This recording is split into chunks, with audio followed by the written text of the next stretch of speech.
देखो आप समुद्र से पार जा सकते हैं, सीता की सुध ला सकते हैं, फिर भी हनुमान जी नहीं जागृत हुए। यहाँ तक कहे कौन सुकाज कठिन जग माही, जो नहीं हो ही तात तुम पाही, फिर भी हनुमान जी नहीं जगे। जब कहा कि प्रभु राम काज लग तब अवतारा, सुनत ही भय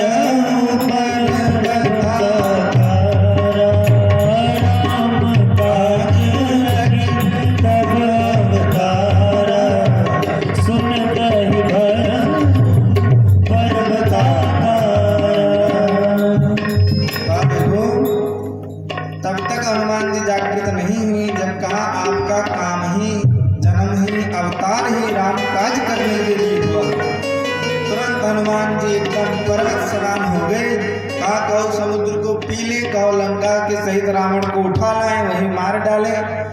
तब जामवंत जी ने कहा इतना सब करने की आवश्यकता नहीं है, आपको केवल जाना है, बड़े प्रेम से आप लंका जाएं और जाकर के सीता सुध, केवल सीता जी की सुध लेकर के आए, यही आज्ञा की। वैसे आप सब लोग भी जयकारा जोर से लगा भी सकते हैं, इसलिए जोर से जयकारा लगाने जैसे लगे भगवान ने जो बल दिया है, इतना जोर झगड़ा करते हैं जब बोलते हैं उतना ही जोर बोले जयकार। और जितनी जोर अभी तक आप लोग जितने धीरे से जय बोल रहे थे, जब झगड़ा करना हो तो उतने धीरे धीरे ही झगड़ा करें बोलें, तो इससे झगड़ा कम होगा। और जो है भगवान का नाम लें तब जोर से। बहुत लोग हमारी शंका की, हमारी शर्म के भगवान का नाम नहीं लेते कि कहीं जपेंगे लोग कहेंगे तो पुजारी हो, इसके चक्कर में लोग चोर हो जाएं, लेकिन कोई पुजारी कहलाना नहीं चाहता। क्यों? इसीलिए भगवान का नाम लेने में बहुत लोग चंदन नहीं लगाते, शिखा नहीं धारण करते हमारे शर्म की, धर्म को ग्रहण नहीं करते हमारे शर्म की। ये सब शर्म छोड़ देना चाहिए। धर्म क्या है? सबका बाप है धर्म। इसलिए जितना पिताजी को सम्मान करना चाहिए उतना ही धर्म को का जो है सम्मान करना चाहिए। इसीलिए और लेकिन अब लोग अपने पिताजी का भी सम्मान नहीं करते, तो धर्म का कहाँ से? यही तो बड़ी विडंबना है। ज्ञान कहाँ होगा? जब कहीं सत्संग में जाएं तभी ज्ञान प्राप्त होगा। इसलिए जोर से जयकारा लगावे, बोले भक्त वत्सल भगवान की, भागवत भगवान की। आप लोग न बोले, देखिए इन लोगों की आवाज जा रही है, कम से कम सड़क तक तो जानी ही चाहिए। बोले भक्त वत्सल भगवान की। देखिए इधर तक तो थोड़ा बहुत जो इधर तक तो जा ही रही है, आगे नहीं जा रहे हैं। अयोध्या तक तो पहुंचने की बात छोड़ दीजिए, राम नारायण पुरवा भर में भी न सुनाई पड़ी होगी। बोले भक्त वत्सल भगवान की। ऐसे जब जोर से जयकारा लगाते हैं तब भगवान सोचते हैं कि देखो हमारे लिए ही वहां पर सब बैठे हुए हैं, भजन कर रहे हैं, जयकारा लगा रहे हैं, बड़े भाव से कथा सुन रहे हैं, इसलिए इन पर तो कृपा करनी ही करनी है। ऐसा सोच करके प्रभु क्या है? प्रभु बहुत ही दीन दयाल है। गुण अवगुण प्रभु किसी का देखते नहीं, वो तो अकारण ही करुणा जीवों पर कर देते हैं। बोले भक्त वत्सल भगवान की। पहला प्रश्न क्या पूछा? पहला प्रश्न यही किया कि देखो प्राणी मात्र का परम धर्म क्या है? तो प्राणी मात्र का परम धर्म कहते हैं सवै पुंसाम परो धर्मो यतो भक्तिरधोक्षजे अहे तुक्य प्रतिहता ययात्मा संप्रसीदति। क्या कहा? मानव मात्र का परम धर्म क्या है? जितने प्राणी हैं, जितने भूत हैं, सबका धर्म एक ही है। जैसे भूत का मतलब प्रेत नहीं, भूत का मतलब प्राणी। तो ऐसे जो प्राणी हैं उनका परम धर्म एक ही है। जीव मात्र का परम धर्म क्या है? भगवान की भक्ति करना, ऐसे प्राणी मात्र का यह परम धर्म है। पूरे संसार के जितने प्राणी हैं सबका परम धर्म भगवान के चरण कमल में प्रीति करना ही है। इसलिए सबको अपना धर्म याद रखना चाहिए। हम सबका धर्म क्या है? भगवान की भक्ति करना, भगवान की चरण शरण में प्रेम करना। केवल आप लोग सुने ही नहीं, जैसे हम सबका धर्म क्या है? जैसे हम सबका धर्म है भगवान के चरणारविंद में प्रेम करना। तो इसलिए सबको क्या चाहिए? यही बात पूरे भागवत जी में कई बार जो है सुखदेव भगवान राजा परीक्षित को बताए कि प्राणी मात्र का एक ही मात्र लक्ष्य है, एक ही परम धर्म है, वह है भगवान की भक्ति करना। जैसे कहते हैं, देखो जो लोग भगवान की भक्ति नहीं करते तो समझो जैसे कोई बहुत सुंदरी नारी हो, बहुत ही सुंदर हो और उसका नाक कटा है। जैसे कहते हैं कि देखो वह मनुष्य वैसे है बहुत सुंदर हो और उसका नाक कटा है। ऐसे ही भक्ति विहीन नर सोहे कैसे, जो भक्ति विहीन जो नर हैं वो कैसे शोभा पाते हैं? जैसे नकटा स्त्री की जैसे बहुत सुंदरी स्त्री और नाक कटा हो सुपनखा जैसे, ऐसे वो जो शोभा को पाता है। इसलिए सबको भगवान की भक्ति अवश्य करनी चाहिए यदि मानव तन मिला है। और वो भक्ति कैसे हो? ऐसे भक्ति ना हो कि प्रभु हमारे पुत्र को अब की बार इंटरमीडिएट में है तो पास हो जाता है इंटर जो, तो हम आपको 151 रुपये का प्रसाद चढ़ा देते। ये वाली जो भक्ति है क्या है? भक्ति नहीं व्यापार है। भक्ति कैसे हो? अहेतुक्य प्रतिहता, यानी कि बिना कारण ही बिना हेतु के ही भक्ति हो। वो भक्ति कैसे होती है? जैसे सूर्य भगवान के निकलने पर कमल खिल जाया करता है, जैसे सूर्य अस्ताचल को गए कमल बंद हो जाता है, ऐसी भक्ति हो। जैसे चंद्रमा के उदित होने पर जो रात रानी आदि के जो पुष्प हैं वो खिल जाया करते हैं, और जो चंद्रमा अस्त हुई सूर्योदय हुआ वो मुरझा गए, ऐसी भक्ति हो जाए। अहेतुक्य प्रतिहता, ऐसी भक्ति हो। और उसमें भी तब जाकर के जब ऐसी भक्ति हृदय में आ जाएगी, और भक्ति के आने पर भक्ति के बेटा है ज्ञान और वैराग्य, तो जैसे भक्ति आएगी तो भक्ति मैया के साथ में उनके दोनों बेटा भी आ जाएंगे। जैसे किसी को बहुत जोर से भूख लगी हो, पेट खाली है, एक एक ग्रास भोजन कर रहे हैं, तो क्षुधा निवृत्ति भी हो रही है और पुष्टि और तुष्टि भी बढ़ रही है। इससे क्या होगा? तो भक्ति के साथ ज्ञान और वैराग्य भी हमारे हृदय में आ जाएंगे, और वह व्यक्ति क्या हो जाएगा? भगवान का भगवत भक्त हो जाएगा और ज्ञानी भी हो जाएगा। बोले भक्तवत्सल भगवान की जय। क्योंकि जो संसार है बहुत लोगों को लगता होगा कि हम पढ़े लिखे नहीं हैं, हम भगवान का कैसे भजन करें, कैसे सुमिरन करें। कहते हैं एक व्यक्ति बहुत पढ़ा लिखा था और एक व्यक्ति मूर्ख था, दोनों भगवान के मंदिर में जाएं, तो दोनों जाएं तो जाकर के जो पढ़े लिखे जो पंडित जी थे वो जाकर के पढ़े भगवान नारायण के मंदिर में जाएं तो कहीं विष्णवे नमः, यानी विष्णु भगवान को प्रणाम है। मूर्ख आदमी जावे तो सोचे कि जैसे रामाय नमः, कृष्णाय नमः, गोविंदाय नमः, वैसे विष्णु भगवान का तो विष्णाय नमः, तो विष्णाय नमः कहे तो गड़बड़ा जाए, अशुद्ध हो जाए। लेकिन वो बड़े भाव से विष्णाय नमः। हनुमान जी के मंदिर में जाए जैसे गोविंदाय नमः, रामाय नमः, कृष्णाय नमः, वामनाय नमः है, वैसे सोचे कि हनुमान जी के जैसे चतुर्थी में बनता हनुमते नमः, तो वहां जावे तो कहे कि हनुमानाय नमः। लेकिन कहते हैं जब दोनों की मृत्यु हुई तो दोनों को एक ही फल प्राप्त हुआ। वो एक ही फल क्या था?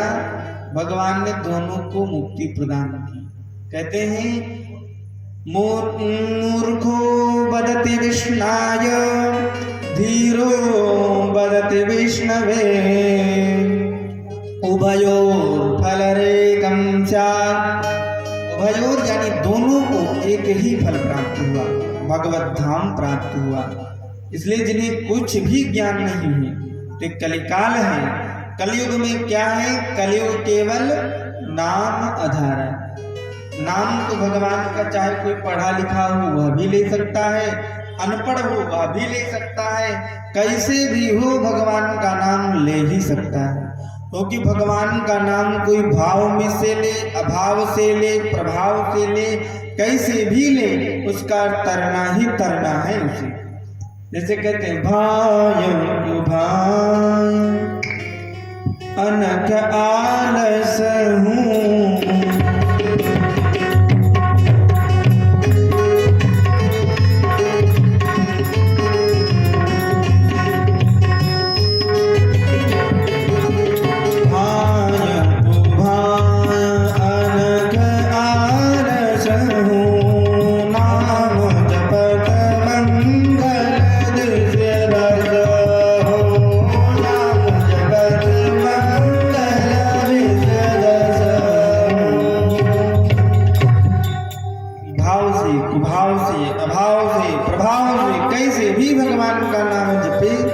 उसका कल्याण होना ही होना है।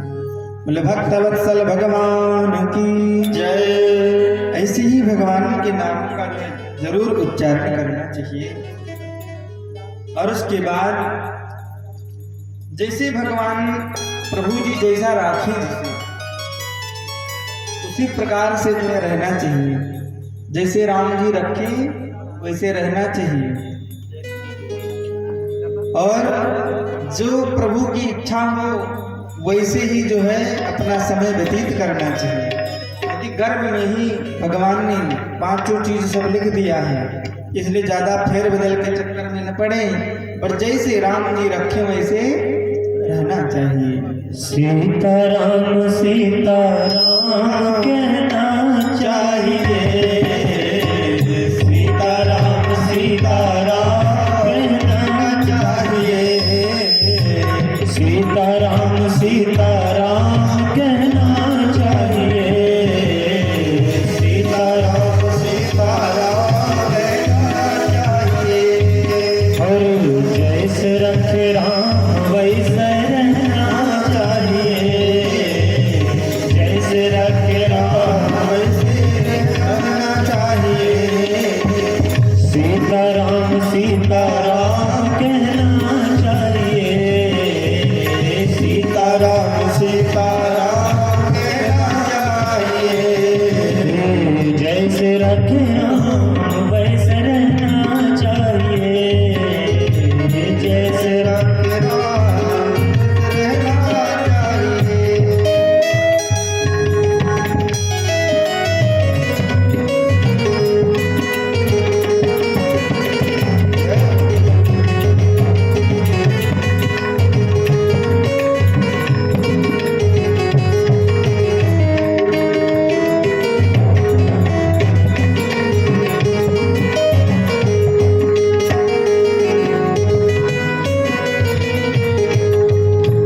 अनुकूल प्रतिकूल दोनों ही कुलों के मध्य, अनुकूल प्रतिकूल दोनों ही कुलों के मध्य, अनुकूल प्रतिकूल दोनों ही कुलों के मध्य, अनुकूल प्रतिकूल दोनों कुलों के मध्य, सरिता समान सदा बहना चाहिए, सरिता समान सदा बहना चाहिए, जैसे रखे राम वैसे रहना चाहिए, जैसे रखे राम वैसे रहना चाहिए। बोले श्री राजा रामचंद्र भगवान की जय। दूसरा जो प्रश्न किया था कि एक बात बताएं, मनुष्य के पास समय कम है, शास्त्र बहुत सारे हैं, इसलिए समस्त शास्त्रों का निष्पन्न सार क्या है? तो कहते हैं सर्व सिद्धांत निष्पन्नम संसार भजनाशनम। कि समस्त शास्त्रों का सिद्धांत सार क्या है? श्रीमद् भागवतम शास्त्रम जो श्रीमद् भागवत शास्त्र ही है, यही सर्व शास्त्रों का निष्पन्न सार है, इसलिए इसके शरण में रहना चाहिए। फिर पूछा, तीसरा प्रश्न क्या था कि भगवान ने अवतार को ग्रहण किया तो भगवान के कितने अवतार हुए? कहते देखो, भगवान के असंख्य अवतार हैं, अवतारों की गणना नहीं की जा सकती, लेकिन उनमें भी भगवान ने 24 अवतार भगवान के प्रमुख रूप से हैं। उन 24 अवतारों में भी भगवान का जो दशावतार है वो और भी महत्वपूर्ण है। कहते हैं 24 अवतार क्या है कि देखो, जय जय मीन वराह कमठ नरहरि बलि वामन परशुराम रघुवीर कृष्ण के रति जग पावन है। बुद्ध कल की व्यास क्रतु हरिहंस मनवंतर जग ऋषभ हयग्रीव ध्रुव वरदैन धनवंतर है। बद्रीपति दत्त कपिल देव सनकादि करुणा करो 24 रूप लीला रुचिर श्री अग्रदास उर्पद धरो। और देखो भक्तमाल जी में वर्णन है कि ये 24 अवतार भगवान के हैं। कौन कौन है? मीन, वाराह, कमठ। मीन कहते मत्स्यावतार, भगवान ने मत्स्य कूर्म वराह मानव हरि, भगवान ने मत्स्यावतार को मछली के स्वरूप में भगवान नारायण ने अवतार को ग्रहण किया। बोले मत्स्य नारायण भगवान की जय हो। जिस समय समुद्र मंथन होने वाला था उसी क्षण भगवान ने अपनी पीठ पर धारण करने के लिए जो मदराचल को कच्छप के रूप में भगवान ने अवतार को ग्रहण किया। बोले कच्छप नारायण भगवान की जय जय। भगवान पृथ्वी का उद्धार करने के लिए वाराह के रूप में अवतार को ग्रहण किया। बोले वाराह नारायण भगवान की जय हो। अपने मैया को उत्तम ज्ञान जो है दिया है, सांख्य का भी बड़ा सुंदर ज्ञान दिया। ऐसे भगवान ने कपिल देव के रूप में अवतार को ग्रहण किया। बोले कपिल देव भगवान की जय जय।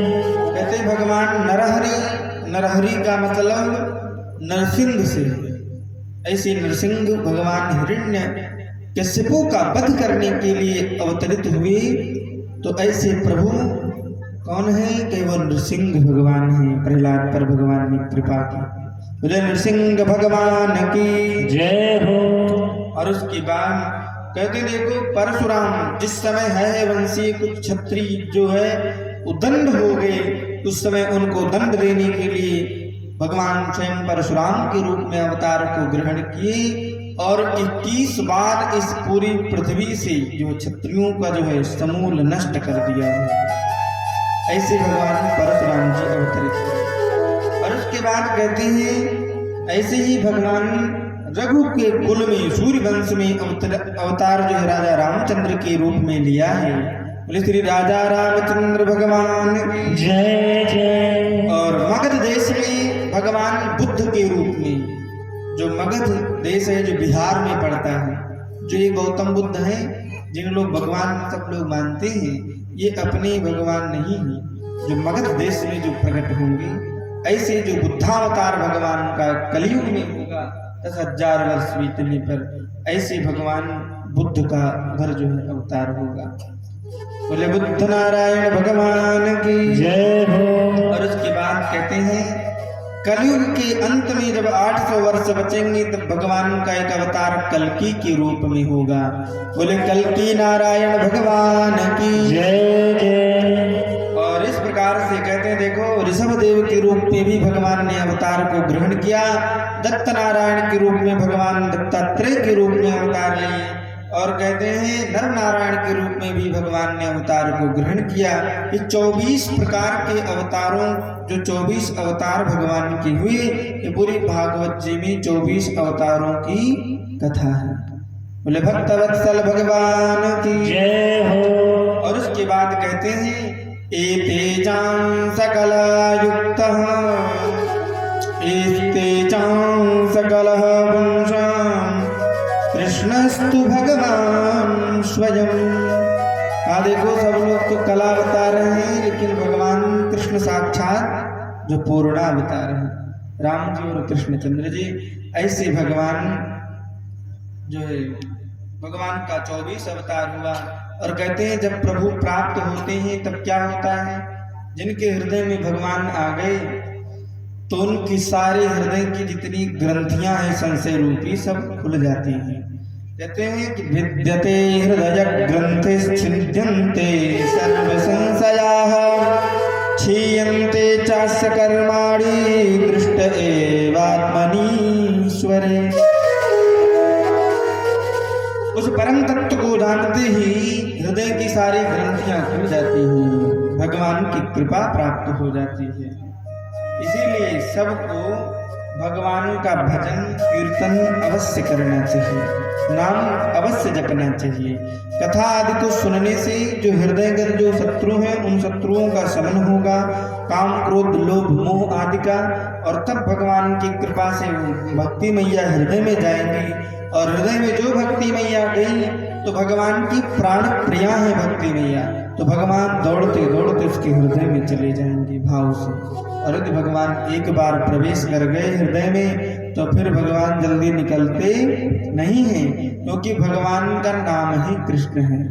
कृष्ण कहने से तर जाएगा, भगवान का नाम जपने से लोग तर जाते हैं, नाम कहने मात्र से ही लोग तर जाते हैं। ऐसे भगवान कौन है? श्री कृष्ण है। और वो कितने हैं? 3 जगह से टेढ़े हैं। कोई सीधी वस्तु हृदय में घुस जाए या पैर में कांटा चुभता है सीधे निकल जाए, कहीं टेढ़ा मेढ़ा 3-4 जगह से वो कहीं घुस जाए तो जल्दी निकलने वाला नहीं है। ऐसे भगवान श्री कृष्ण है, 3 जगह से टेढ़े हैं जो हृदय में प्रविष्ट हुए तो फिर निकलने वाले नहीं है। इसलिए सबको क्या कहना चाहिए? कृष्ण कहने से तर जाएगा। नाम लेकर के भगवान का इस भाव से उतर जाते हैं, इसलिए भगवान के नाम का आश्रय लेना चाहिए। बोले राधा कृष्ण चंद्र भगवान की जय हो। और उसके बाद व्यास जी को जिस समय व्यास भगवान 17 पुराणों की रचना की, हृदय में शांति नहीं मिली, नारद जी आए हैं।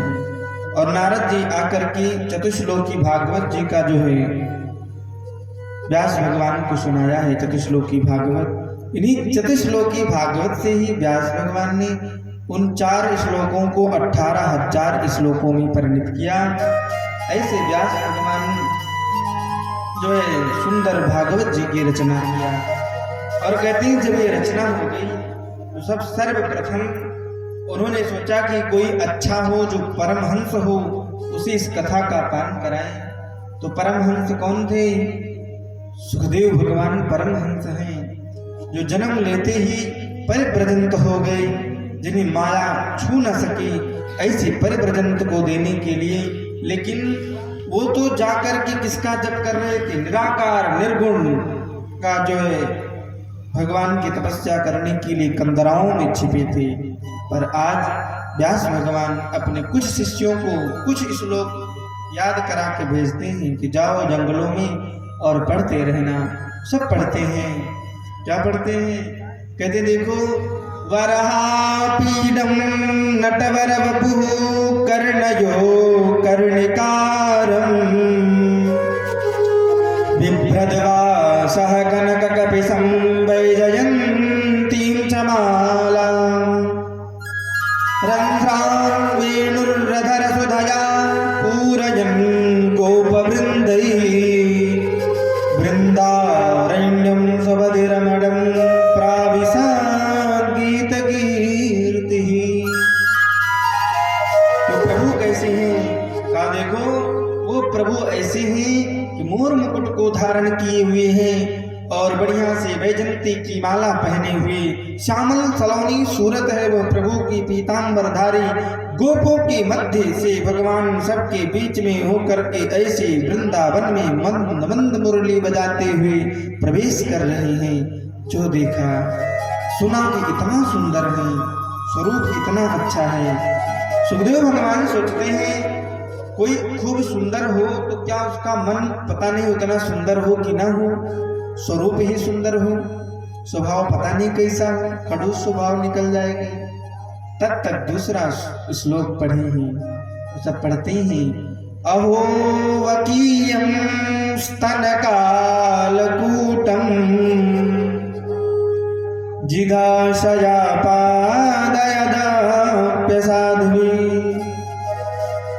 कहते अहो वकीयम, अहो बकासुर की बहन वो पूतना जो अपने स्तन में कालकूट विष लगा करके आई थी मारने के लिए, उसे भी उस परब्रह्म परमात्मा सच्चिदानंद स्वरूप श्री कृष्णचंद्र ने लेभे गतिं धात्रिच्युतां ततोन्यं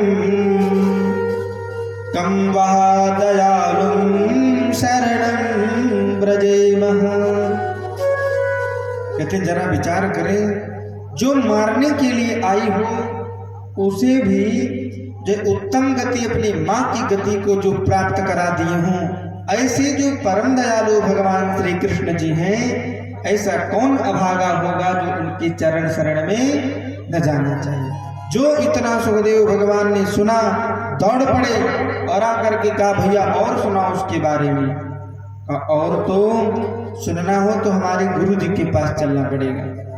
हमको 2 ही श्लोक याद हैं और इसी प्रकार के 18,000 श्लोक और तो बात दौड़ती हुई आई हैं। व्यास भगवान ने 18,000 श्लोक सुखदेव भगवान को पान कराया है। सुखदेव भगवान जब सांगोपांग भागवत जी को जब प्राप्त कर लिए, उसके बाद कहे भाई अब इस भागवत को सुनने वाला भी कोई भगवत भक्त होवे, सबको तो सुनाई नहीं जा सकती। तो जो सुनी सुखदेव भगवान के द्वारा राजा परीक्षित क्या है, ये भी साधारण नहीं है। इनकी भी रक्षा के लिए भगवान उस गर्भ में प्रविष्ट हुए जिस गर्भ की वेद आदि शास्त्र सब निंदा करते हैं। जिस समय कौरव और पांडवों का युद्ध हो गया और पांडव विजयी हुए, उस रणभूमि में वह दुर्योधन पड़ा था, उर्भंग हो चुका था, जंघा टूट गया था, रुदन कर रहा था, विलपते हुए अपने मित्र को देखा है। अश्वस्थामा ने जाकर के कहा है मित्र, मुझसे तेरी ये दीन दशा देखी नहीं जाती। हमने तेरा इतना बड़ा वैभव राज्य को देखा है, इतना विशाल राज्य, और आज तेरी ये दीन दशा मुझसे सही नहीं जा रही है। हे मित्र, मुझे तुम अभी भी सेनापति बनाओ, मैं उन पांडवों का सबका समूल नष्ट कर दूंगा। कहा इतने बड़े बड़े महारथी सब स्वाहा हो गए। कैसे महारथी थे? कहते देखो भीष्म, द्रोण, कृपाचार्य, इतने बड़े बड़े जो द्रोण, भीष्म जैसे बड़े बड़े जो महारथी थे, उनका भी भगवान गोविंद ने समन करा दिया। तो अब क्या होगा? का एक बार मुझे बना के तो देखो। अब बना दी। कहते हैं जिसके रक्षक भगवान उसे कोई संसार में मार नहीं सकता। और आज जो है विजयश्री की रात्रि थी, भगवान ने पांडवों से कहा विजयश्री की रात्रि को सो के नहीं बिताते हैं, तुम लोग हमारे साथ में चलो। 5 पांडवों को भगवान बुलाए हैं, अपने साथ ले गए। उन 5 पांडवों के 5 शिविरों में जो पांडव पुत्र थे 5 के द्रौपदी के, उनकी जगह जाकर के सो रहे थे। अश्वस्थामा ने रात्रि में ही आक्रमण किया, सारे लोगों का वध कर दिया, सारी सेनाओं का वध कर दिया। उन 5 बच्चों को पांडव समझ करके सबके सर को काट ले करके गया है दुर्योधन के पास। दुर्योधन ने कहा तुमने तो अनर्थ कर दिया, ये पांडव नहीं है, अपितु ये पांडव पुत्र है। तुम तो हमारे कुल में मुझे जल देने वालों को भी नहीं छोड़ा, अब तो हमारी अधोगति हो जाएगी।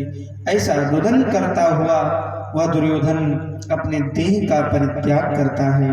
जो देह परित्याग किया, अब तो अश्वस्थामा ने सुना कि पांडव ये नहीं है, पांडव जीवित हैं। सोचा यदि पांडव जीवित हैं तब तो मेरा जीना मुश्किल हो गया। ऐसा करके भागने लगा। सुबह हुआ, बच्चों के धड़ को देखा है, द्रौपदी ने रुदन करती है, और रुदन करते हुए आज अर्जुन और भीम आदि कहते हैं देवी तुम रुदन न करो, शोक न करो, मैं उनका वध कर दूंगा। भगवान आज पुनः सारथी की तरह पीछा किया है। अर्जुन ने शब्दभेदी बाण के द्वारा रोक दिया है। अश्वत्थामा के साथ युद्ध हुआ, उसने ब्रह्मास्त्र का प्रयोग किया। भगवान ने कहा, हे अर्जुन, तुम भी ब्रह्मास्त्र का प्रयोग करो। अब तो ब्रह्मास्त्र कहते हैं, मुनियों ने कहा, प्रभु आज ही प्रलय हो जाएगा।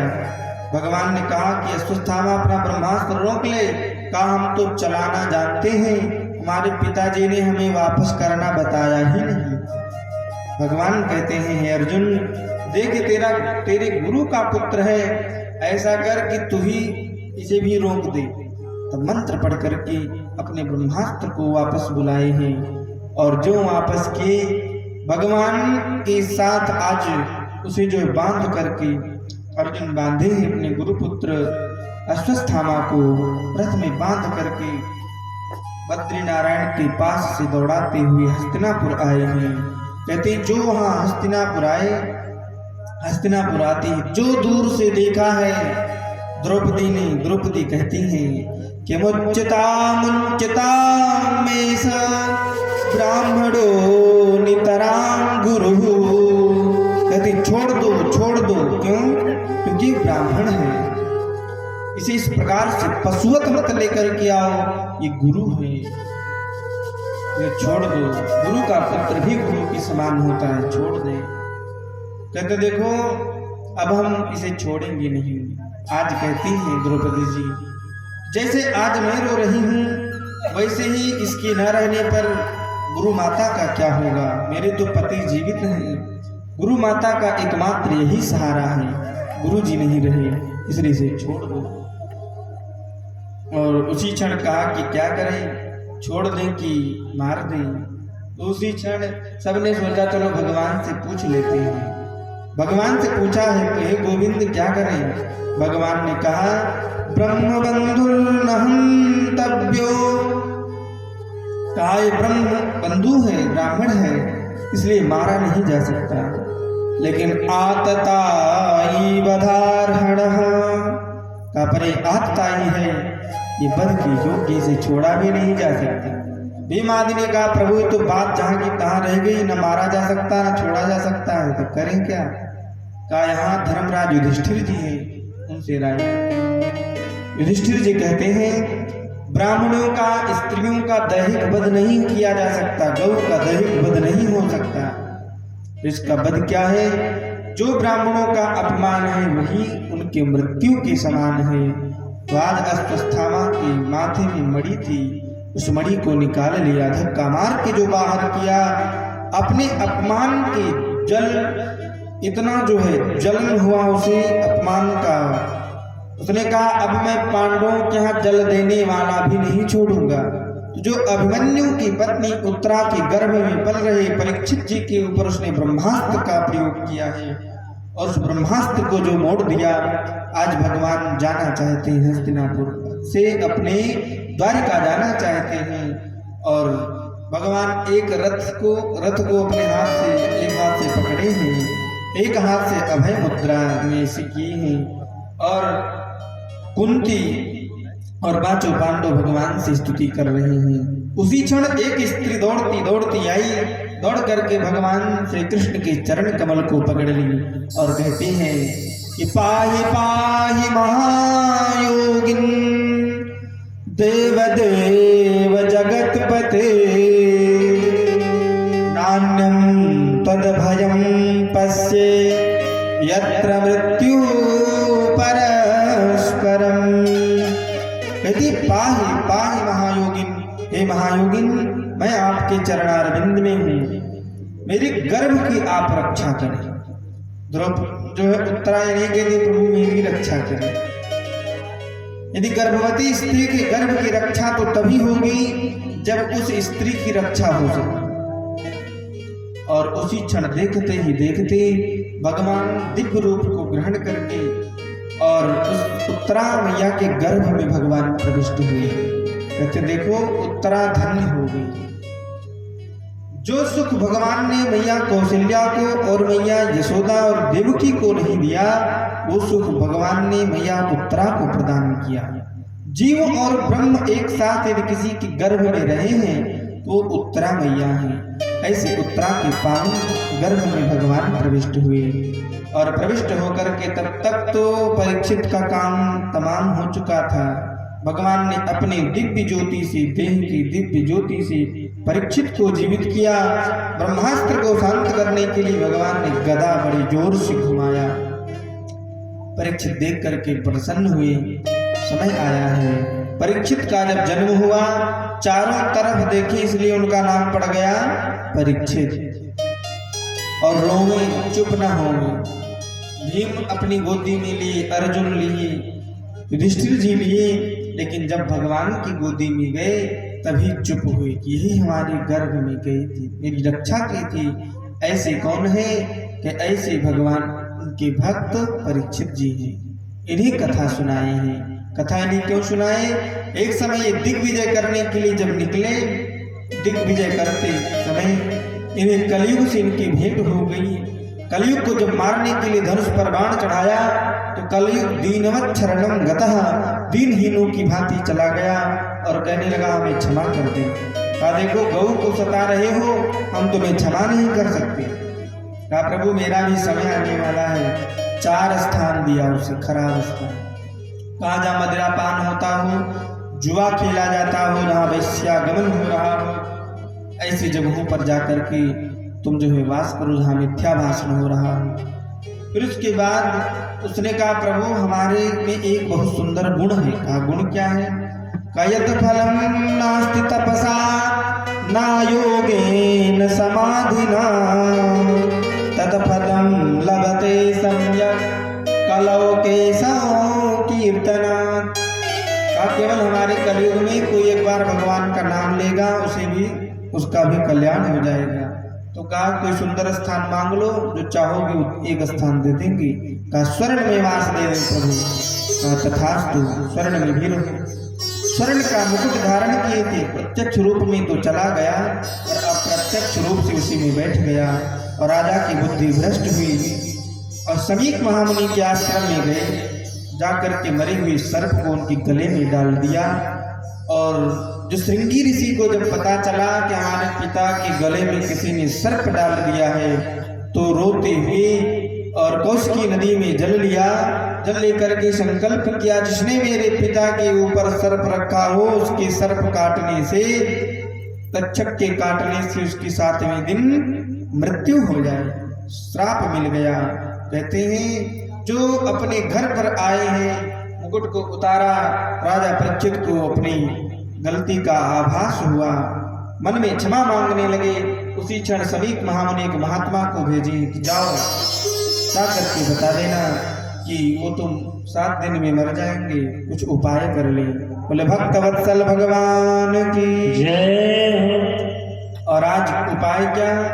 राजा परीक्षित ने सबको सौंप दिया, स्वयं कहाँ चले आए कथा सुनने के लिए कि हमें म्रियमाणस्य किम कर्तव्य, मर जाने को वाले को क्या करना चाहिए।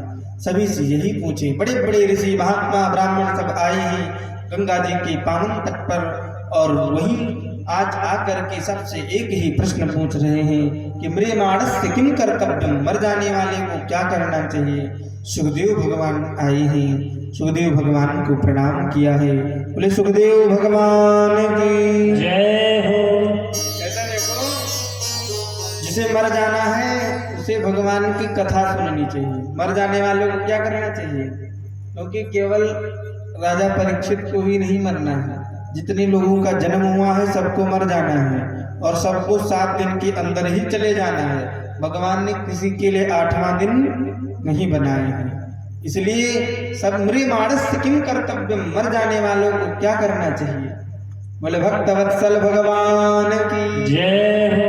कहते सबको भागवत की कथा क्या करते हैं, सबका जो है कल्याण कराने वाली है ये भगवान की कथा। बोले श्री सीता रामचंद्र भगवान की जय हो। सुखदेव भगवान आए हैं। सुखदेव भगवान से भी यही प्रश्न, प्रभु म्रियमाणस्य किम कर्तव्यम, म्रियमाण व्यक्ति को क्या करना चाहिए। कहा देखो म्रियमाण व्यक्ति को भागवत की कथा सुननी चाहिए। श्री भागवत भगवान की जय।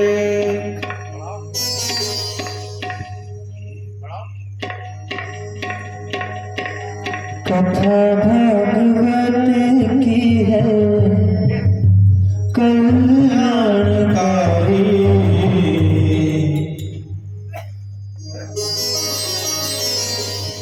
कथा भागवत की है कल्याणकारी, मगर ये करेगी असर धीरे धीरे, मगर ये करेगी असर धीरे धीरे।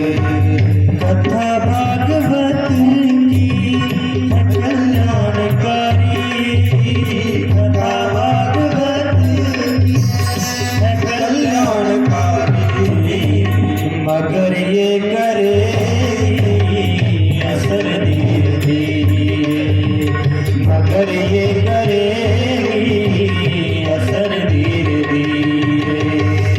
अहंकार मद मोह फैला जो भीतर, अहंकार मद मोह फैला जो भीतर, उतारेगी सारा जहर धीरे धीरे, उतारेगी सारा जहर धीरे धीरे।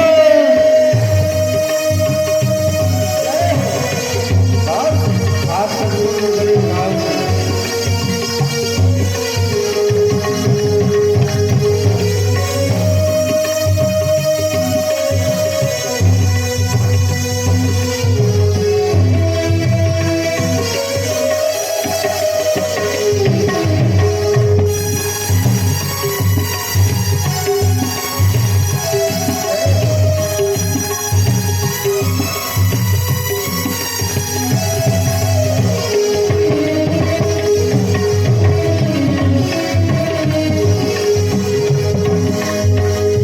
मौका मिलेगा कभी झटपटों से, मौका मिलेगा कभी झंझटों से, न मौका मिलेगा मिलेगा,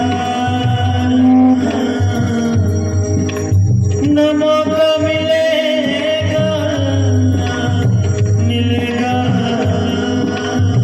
न मौका मिलेगा कभी झंझटों से, न मौका मिलेगा कभी झंझटों से।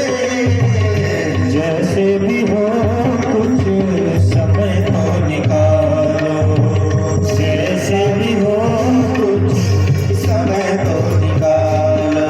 एक जन्म आदमी का मिले ना दोबारा, जन्म आदमी का मिले ना दोबारा।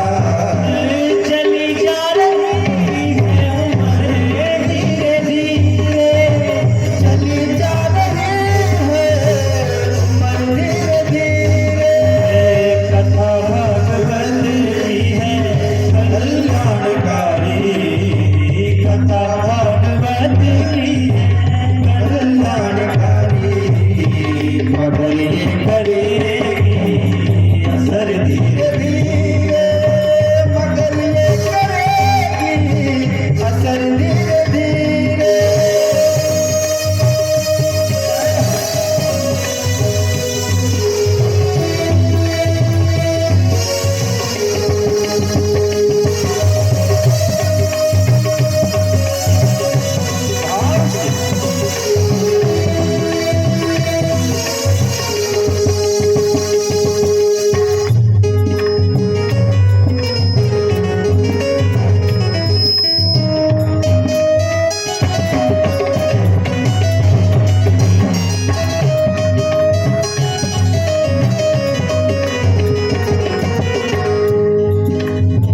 अगर चाहता अपना,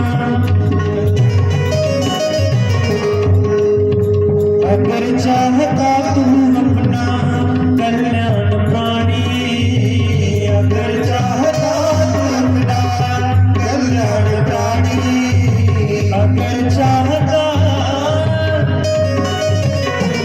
चाहता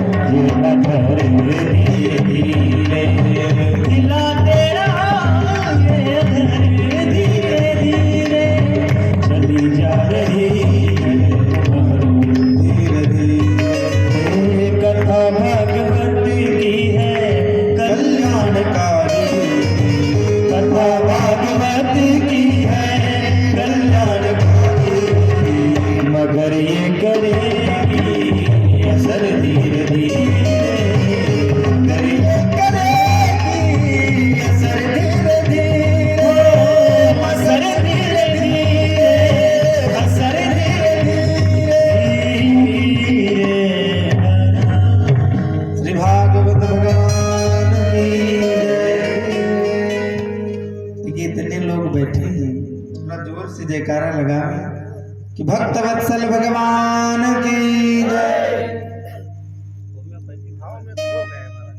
और बोले भक्त वत्सल भगवान की। और उसके बाद कहते देखो सुखदेव भगवान कहते हैं राजन वरीयानि सते प्रश्नः कृतो लोकहितो नृप। कहते हैं राजन जो आपने प्रश्न किया है बड़ा ही सुंदर है, इससे लोक का कल्याण होगा। और जो एक मनुष्य को जो समय मिला है 7 ही दिन है सबके पास। राजन इतना घबराओ मत, हमारे पास तो कन्फर्म हो गया कि 7 दिन तक के अंदर तुम मरोगे नहीं। किसी का तो एक पल का भी किसी का ठिकाना नहीं है, इसलिए श्राप नहीं है, मान लो आशीर्वाद है। और 7 दिन बहुत होते हैं मुक्ति के लिए। एक क्षण भी व्यक्ति भगवान का भजन कर ले, भगवान में मन लगा ले, तो भी उसका कल्याण हो जाता है। कहा देखो 100 वर्ष की उम्र में व्यक्ति 50 वर्ष तो सो जाता है, 12 घंटा दिन 12 घंटा रात सो गया। कुल मिला के सोने का एवरेज लगा ले तो मान लो 50 साल व्यक्ति सो ही गया। उसके बाद 10 वर्ष 15 वर्ष बचपने में और 15 वर्ष बुढ़ापे में कोई काम लायक नहीं, न कुछ कर सकता। बीच के जो बचे 20 वर्ष, उन 20 वर्षों में गधे की तरह अपने घर परिवार का भरण पोषण, बच्चे पैदा करना, विवाह करना, इसी के चक्कर में जो समय व्यतीत हो जाता है और उसके बाद वो जीवन में कुछ कर नहीं पाता, आत्म कल्याण का कोई उपाय नहीं कर पाता है। राजन अभी तो आपके पास 7 दिन है और इन 7 दिनों में कहते हैं जिन्हें मर जाना है उन्हें 3 कार्य अवश्य करना चाहिए। जिसे मर जाना है तो मर तो सबको जाना है, तो जितने प्राणी मात्र हैं उनको 3 काम विशेष रूप से करना ही करना चाहिए। और 3 कार्य क्या है? कहते देखो पहला काम है श्रोतव्यः। पहला काम सुनने का है। क्या सुनने का? भोजपुरी गाना नहीं, कहीं जो है नाच वाच में जाने के लिए जो वहां भजन कीर्तन हो रहा हो वो नहीं। क्या सुने? भगवान की कथा सुने। कहीं जाए भगवान के नामों का जो बढ़िया से श्रवण करें, नाम की महिमा को श्रवण करें। पहला कार्य क्या है सबका मानव मात्र का? श्रोतव्य जो आप सब लोग कर रहे हैं, ये पहला कार्य है। और दूसरा कार्य कहते हैं कि श्रोतव्य कीर्तितव्यश्च। दूसरा काम है जो हमने सुना है किसी दूसरे को सुनाएं। जैसे अपने यहाँ का तो नियम ही है, मान लीजिए कि घर के एक लोग ही कथा सुनने जाएंगे, इससे क्या होगा कि वो हमारे घर आए थे इसलिए चले जाओ, इसके कारण लोग जाएंगे। और उनमें भी उनकी बड़ी जिम्मेदारी है। जो लोग आए हैं, जो लोग जाते हैं कथा सुनने, उनकी जिम्मेदारी क्या है? उनकी जिम्मेदारी यह है कि जो घर में रह रहे हैं हम सुन करके जाएं तो उतनी कथा उन लोगों को सुना दें जो लोग यहाँ गृह कार्य के कारण न आ पाए हैं। तो दूसरा कार्य क्या है? कीर्तितव्यश्च, भगवान की कथा जा करके घर में प्रेम से सुनावें। मान लीजिए कोई सुनने वाला भी ना हो और सुनाने वाला भी ना हो तो तीसरा कार्य करें स्मर्तव्यश्च। क्या करें? भगवान का स्मरण करें। जो कथाओं में हम लोग सुनते हैं अकेले रहे तो भगवान का स्मरण करते रहे। ये 3 कार्य मर जाने वाले को अवश्य करना चाहिए। बोले भक्त वत्सल भगवान की जय हो। ऐसे गांव के सबसे बड़े आदमी थे, सबसे बड़े आदमी गांव के। वो कहीं किसी के द्वार पर न जावे इस ऐठन में कि हम तो सबसे गांव के बड़े आदमी हैं, हम कैसे जाएं किसी के यहाँ, कैसे बैठेंगे। उनकी पत्नी बड़ी परेशान कि कभी कथा भी नहीं सुनने जाते, वैसे किसी के द्वार पर नहीं जाते। बहुत बार कहा कि गांव में ही कथा हो रही, चले जाइए सुन लीजिए। अब वो सुनने के लिए जब बहुत बार गए तो सोचा ठीक है चले जाएं। कथा शुरू होने से पूर्व, जैसे यहाँ 7 बजे कथा होती, 6 बजे ही मान लो आ गए, जब दरी और मैट सब बिछाए जाते हैं उस समय पहुंचे। अब भाई गांव के बड़े आदमी, सभी लोगों ने कहा आइए आइए आइए आइए। तो बड़े खुश हुए, कथा में आए हैं लोग, बड़े प्रेम से कह रहे हैं आइए आइए। कहा बैठिए। वहीं चटाई पर बैठ गए। अब 1 घंटा पहले ही आ गए थे, खा पी करके आए। सब लोग कथा सुनने ही खा पी करके लोग प्राय जाते हैं। जो खा पी करके आए, अब गांव के बड़े आदमी तो जैसे किसी खंभे की ऐसे बैठे कि ठिकाने लगा के बढ़िया से बैठे। जो बैठे सो गए, कथा हो गई। जब सब लोग घर जाने लगे, जिसकी चटाई वो भी जाना चाहे, कैसे उन्हें जगावे। सोचा अब सब लोग चले गए तो उनको भी जगाया जाए, उनको जगाए। कहा अब जो उठे, कहा बड़ा आनंद आया। तो कहा कथा कैसी रही कि बड़ा आनंद आया। और तो सबने कहा तो ठीक है अब आप जाइए। अब वो 3 ही शब्द सुन पाए थे कि आइए आइए, बैठिए और फिर सुने कि जाइए। 3 ही शब्द सुने। अपनी पत्नी से गए और कहा देखो तुम बड़बड़ाती रहती हो, रोज कहती जाओ कथा सुनने। वहाँ 3 ही शब्द हमें सुनाई पड़ा। 3 शब्द क्या है? आइए आइए, बैठिए और जाइए। का ये साधारण शब्द नहीं है स्वामी जी, ये मंत्र है। कथा में आप गए थे, का ये मंत्र है। का इन मंत्रों का जप करेंगे तो बड़ा अच्छा रहेगा। अब रात्रि में क्योंकि कथा में सो करके आए थे तो घर में नींदे न पड़े। अब रात्रि में 12-1 बजे 2 बजे बैठ करके वही मंत्र जपने लगे, आइए आइए। उसी क्षण उनके घर में कुछ चोर जो चोरी करने के लिए प्रवेश कर रहे थे। चोरों को लगा, अब वो अपने कमरे में बैठ करके कह रहा था, जप रहा था मंत्र समझ करके कि आइए आइए। चोरों ने समझा कि हमको देख रहे हैं, फिर कहा कि बैठिए बैठिए। चोरों को समझ में आ गया कि हमें लगता है पहचान भी गए हैं। अब तो सब भागने लगे, जो जाने लगे तो कहा कि जाइए जाइए। अभी तो अपना मंत्र जप रहे थे। चोर सब एक जगह से चोरी करके ले आए थे कुछ धन। उन सबको लग गया कि गांव का बड़ा आदमी कल ही हम सबको पकड़वा देगा पुलिस से, अपने भी मारेगा और पुलिस से भी मार खिलाएगा। इसलिए ऐसा करो, चलो जो धन दूसरे के यहाँ से चोरी करके लाए हैं इसी को पहले दे देते हैं। चोर सब गए, ले जा करके उसके पास सारा धन रख दिए और प्रणाम किया, महाराज लीजिए। कहे सब क्या है? कहा आप सब जान रहे हैं। अब वो तो कुछ न जाने, लेकिन चोर सब कहें कि आप तो जान ही रहे हैं, ये आप ले लें, ऐसे कृपा आपकी बनी रहे। और सब चले गए। अपनी पत्नी से कहा देखो मंत्र तो तुरंत ही सिद्ध हो गए। क्या मंत्र सिद्ध हुई? कहा बहुत फायदे कर रहे हैं सब मंत्र। केवल इन 3 मंत्रों के द्वारा इतना सारी संपत्ति बिना मांगे बिना कहे हम बार बार मना भी कर रहे थे, फिर भी देकर चले गए। कहा देखो कथा में गए, झूठे शब्द पा गए तो उससे भी कल्याण हो गया, झूठे शब्द पाकर।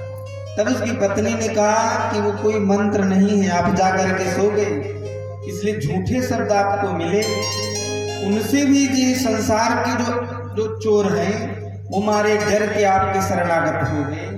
यदि आप कहीं सचमुच कथा सुन करके आते तो जो हृदयगत जो चोर हैं वह भी इस हृदय को छोड़ करके भाग जाते और भगवान श्री हरि जो है स्वयं प्रकट हो जाते। इसलिए सबको क्या चाहिए? सही में जाएं तो खूब प्रेम से, जैसे आप लोग सुन रहे हैं कथा, इतनी भाव से इतनी प्रेम से सब लोग बैठ करके सुन रहे हैं। बोले भक्त वत्सल भगवान की जय हो, श्री सीता रामचंद्र भगवान की जय जय। और कहा कि 3 कार्य सभी लोगों को करनी चाहिए, इसी से मृत्यु का भय नष्ट हो जाता है। और सूत जी कहते हैं कि हे मुनियों, एक खटवांग नाम के राजा हुए, उन्होंने एक ही मुहूर्त में अपनी जो है मुक्ति का उपाय कर लिया। और परीक्षित के पास तो 7 दिन का समय था, और उसमें भी सुखदेव भगवान कहते हैं, राजन, जो लोग मृत्यु के भय से बचना चाहें वो 4 काम और करें। वो 4 काम कौन है कि जितासनो जित श्वासो जित संगो जितेंद्रियः। क्या करें? पहले आसन जीते, जैसे बैठे हैं, बहुत लोग ऐसे बैठेंगे, पैर इधर करेंगे, इधर करेंगे, इधर घूमेंगे, उधर घूमेंगे, ये सब क्या है? कहे पहला कार्य क्या है कि आसन जित हो, चितासन। फिर क्या करें? जित श्वासो, श्वास का संबंध मन से है। जैसे हम आप लोग जो श्वास लेते हैं, इसका संबंध किससे है? मन से है। जब क्रोध में हो तो देखिए श्वास गर्म हो जाती है, आप प्रसन्न रहें, श्वास निर्मल रहेगी, दौड़ने लगे तो श्वास जल्दी जल्दी आने लगेगी। ये सब क्या है? कहते देखो श्वास का संबंध मन से है। इसलिए प्रायः जो आज भी धर्मनिष्ठ लोग हैं, वो लोग ऐसे नाक बंद करके पूरा जो है ऐसे दाहिना नाक बंद करे, बाएं से खींचते हैं। जितनी देर खींचने में लगे उस दुगुना समय दोनों नाक बंद करके रखें, तिगुना से जो है पुनः दाहिने से बाहर करें। ये प्राणायाम है। प्राणायाम करने से जो है, जो लोग प्राणायाम करते हैं तो उनका मन शांत हो जाता है। प्राणायाम करने से मन एकाग्रचित्त होता है। इसलिए सबको प्राणायाम करना चाहिए। और पहला दूसरा कार्य करें जितासनो, जितासनो जित श्वासो। और तीसरा कार्य है जित संगो। जित संगो का मतलब जो अच्छे लोग हों, जो इंद्रिय जित लोग हैं, जैसे महात्मा जन हैं, ऐसे लोगों की संगति करें, अपने से श्रेष्ठ लोगों की संगति करें। नीति कहती है कि हीयते ही मतिस्तात हीनैः ससमागता। नीति कहती है कि संगति किससे करनी चाहिए? हीयते ही मतिस्तात हीनैः ससमागता। कहीं जिसके पास जो है कम बुद्धि वाले को अपना मित्र बना लेंगे, संगति कर लेंगे, तो बुद्धि जो होगी वह भी नष्ट हो जाएगी। इसलिए समैश्च समता में थी, यदि सम वाले से व्यवहार करेंगे तो बुद्धि सम रह जाएगी। और विशिष्ट विशिष्टताम, विशिष्ट व्यक्तियों से संबंध करेंगे तो बुद्धि भी विशिष्ट हो जाएगी। इसलिए अपना जो उठक बैठक हो बहुत ऊंचे लोगों के साथ रखना चाहिए। इसका मतलब ये नहीं कि और लोगों का तिरस्कृत कर दे, नहीं, सबको प्रेम करें, लेकिन जो व्यवहार हो ऐसा प्रयत्न करें कि जो अपने से श्रेष्ठ लोग हैं उनके पास जाएं, उनसे कुछ जो है राय लें। ऐसा करेंगे जीवन बड़ी ही सुंदर ढंग से जो है पूर्ण होगा। बोले भक्त वत्सल भगवान की जय हो।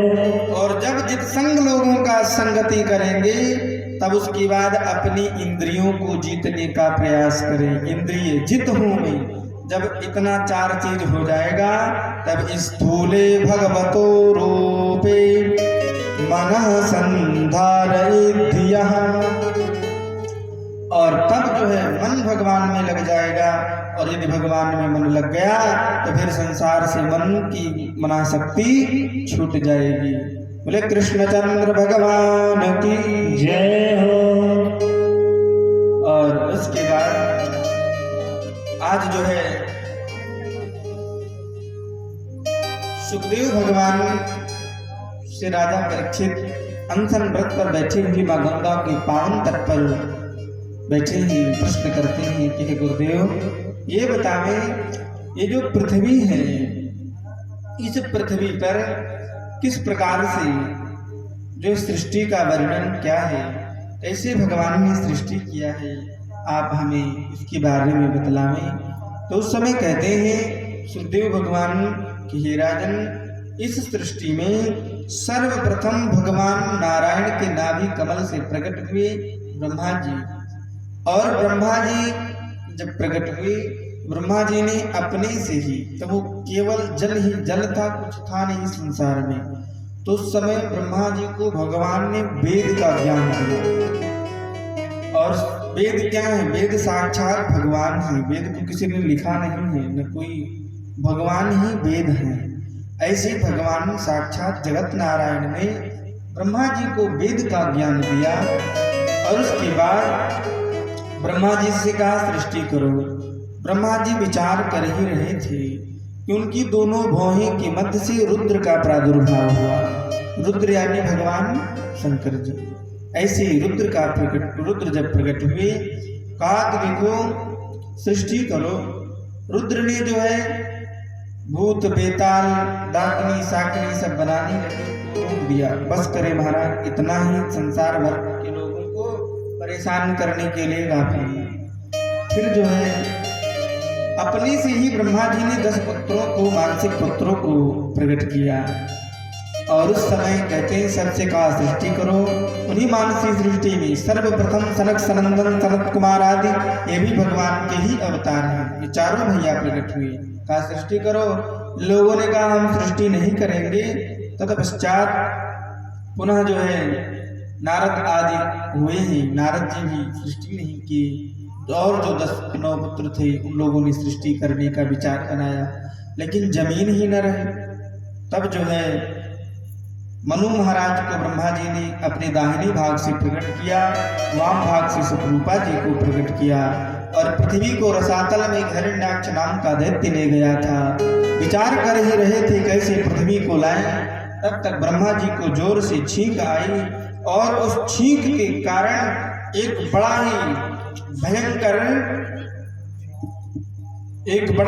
भयंकर एक जो है वाराह जो है प्रकट हो गया। बोले वाराह नारायण भगवान की जय हो।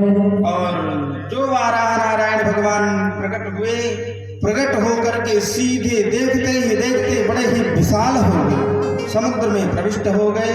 और समुद्र में जाकर के पृथ्वी मैया को उठाया अपने सींग पर। जैसे आप लोगों ने जो ग्राम शूकर को आप लोगों ने देखा होगा, जैसे ग्राम शूकर क्या, जैसे वन के जो शूकर हैं उन्हें सींग होती है, उसी पर भगवान ने पृथ्वी को धारण किया और सीधे ले आए। कहाँ? इस जो है समुद्र की ऊपरी सतह पर, जल की ऊपरी सतह पर पृथ्वी को भगवान ने जो है अवस्थित किया।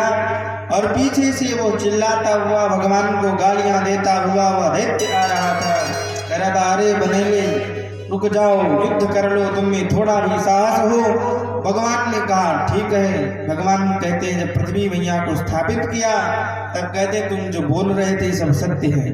तो हमें जंगली शूकर कह रहे थे, देखो सत्यम वयंभो वन गोचरा मृगा।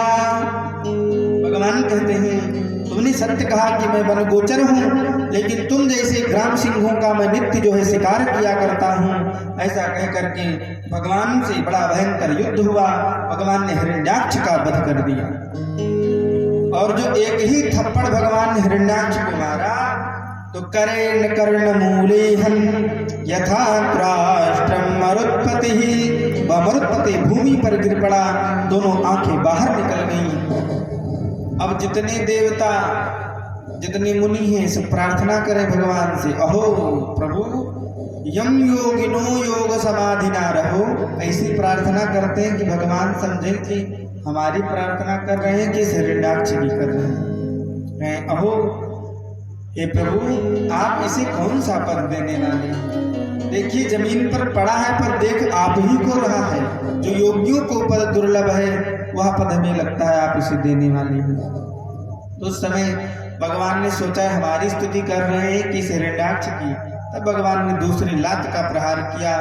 जब वो इधर उधर हिला डुला नहीं, तब सब देवताओं ने समझा कि वे मर गया।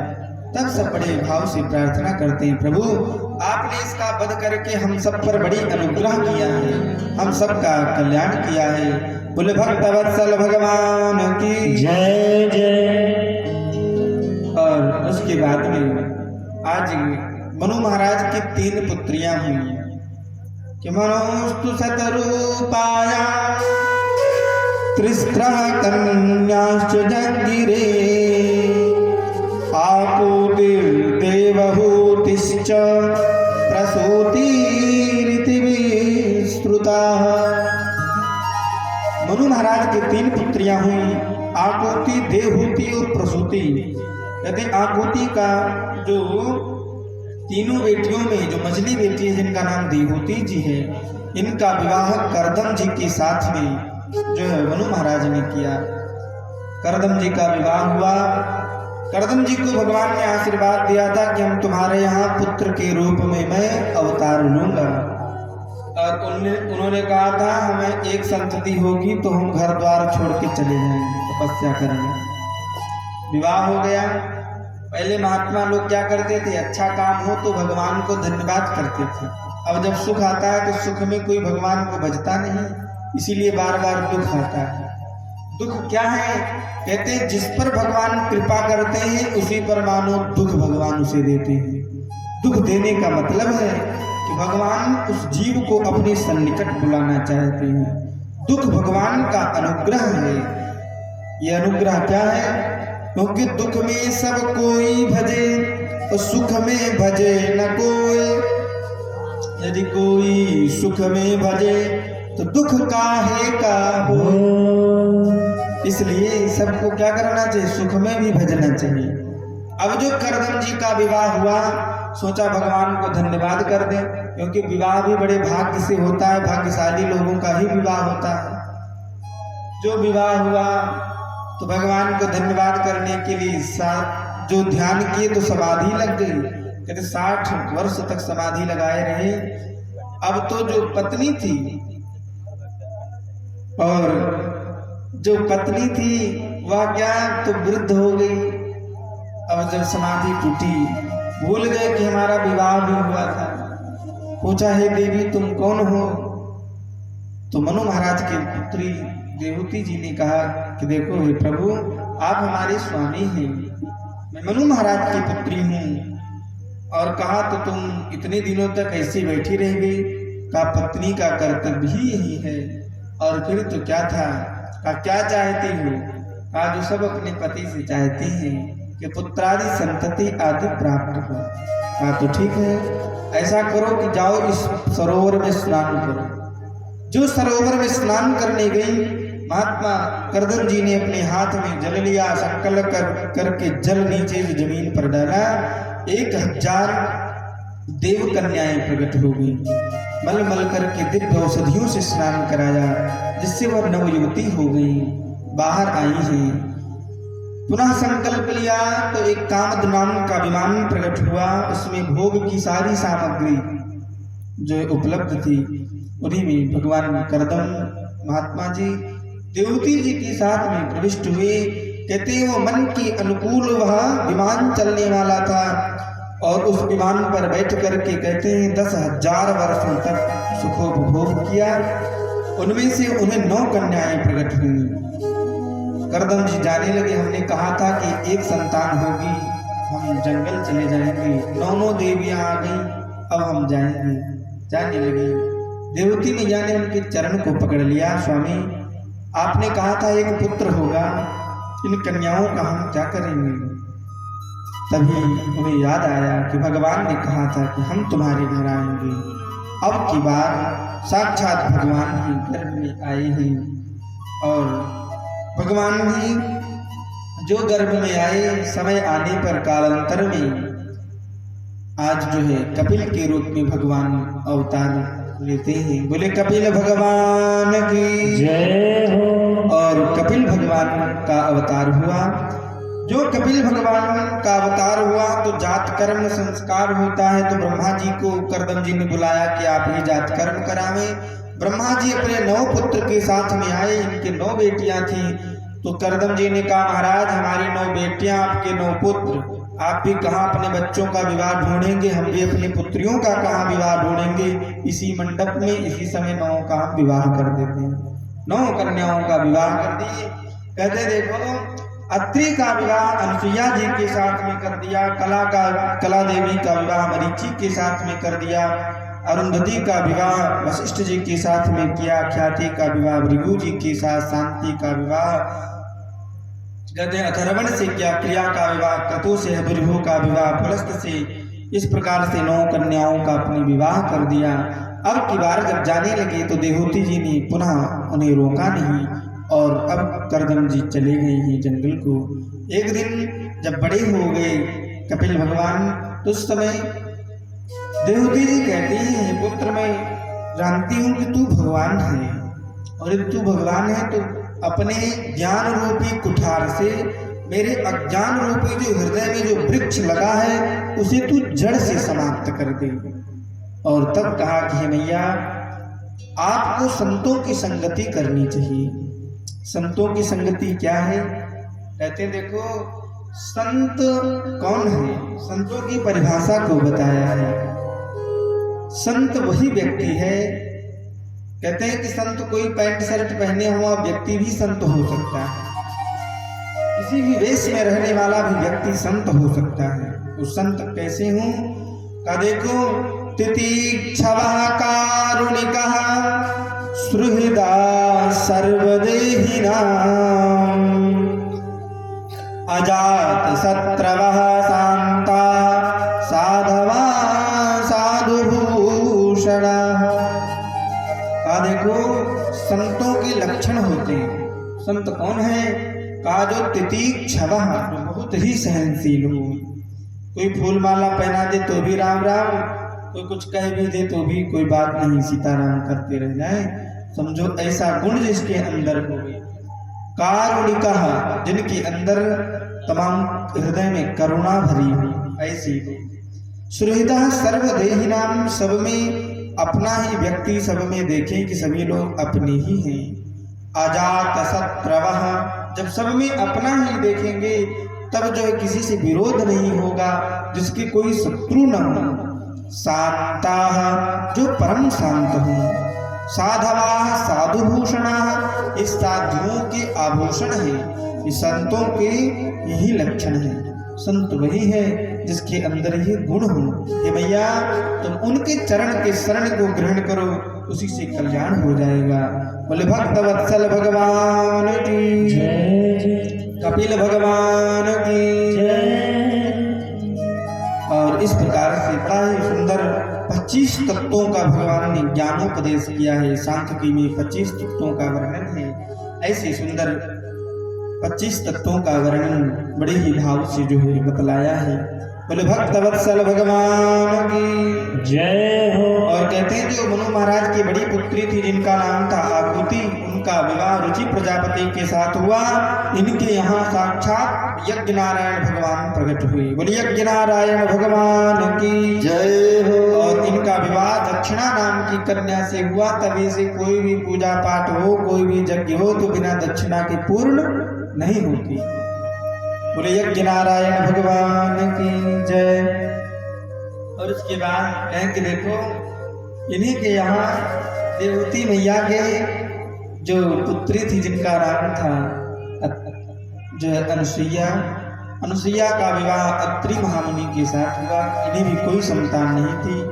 इनके यहाँ साक्षात भगवान तीनों देव एक साथ प्रकट हुए और सबने कहा वर मांग लो। तो पुत्र के वरदान के लिए प्रार्थना थी। इन्होंने कहा दत्तम। भगवान नारायण के अंश से दत्त नारायण दत्तात्रेय भगवान प्रकट हुए। ब्रह्मा जी से चंद्रमा प्रकट हुए और शंकर जी से दुर्वासा महामुनि प्रकट हुए। तो यही अत्रि महामुनि की 3 संतानें हुई। बोले भक्त वत्सल भगवान की। आप सब लोग लग रहा है कि समय हो चला है कथा, इसलिए एकदम धीरे से लग रहा है जबरदस्ती पकड़ा के लोग आए हैं और यहाँ बैठाए गए हैं कि इतनी देर तक ही बैठना, इसलिए जोर से जयकारा लगावे। बोले भक्त वत्सल भगवान की जय। और ऐसे ही इनके यहाँ ये तीनों देवों ने जो आशीर्वाद दिया जिससे 3 पुत्र प्राप्त हुई। और उसके बाद कहते देखो यदि मनु महाराज की जो सबसे छोटी पुत्री थी जिनका नाम था प्रसूति, उनका विवाह दक्ष प्रजापति के साथ हुआ। और कहते हैं इनकी 16 कन्याएं हुई। 13 कन्याओं का विवाह धर्म के साथ में किया और एक कन्या का विवाह अग्निदेव के साथ में किया। तो अग्नि के साथ जो विवाह किया उस एक कन्या का नाम स्वाहा था, इसलिए जब हम लोग आहुति डालते हैं तो स्वाहा कहते हैं। एक कन्या का विवाह जो पितरों के साथ में किया, इसलिए जब पितरों की आहुति डालते हैं तो स्वधा स्वाहा कहते हैं। बोले भक्त वत्सल भगवान की जय। और जो सबसे छोटी पुत्री थी जिसका नाम सती था, उसका विवाह भूत भावन भोलेनाथ के साथ में किया है। बोले भक्त वत्सल भगवान की जय। जय हो बोल डमरुआ वाले की जय।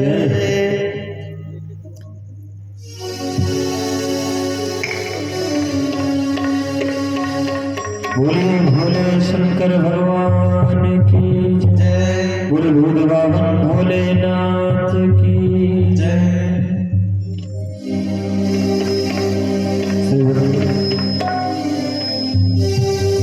एक बार जोरदार जयकार दरबार में तो आवाज भागी, एक बार दरबार गूंजनी चाहिए। जयकार से सेवक जोरदार जयकार लगाएंगे। एक बार बोलेंगे बोलिए भोलेनाथ की जय। शिव नाम से है जगत में उजाला,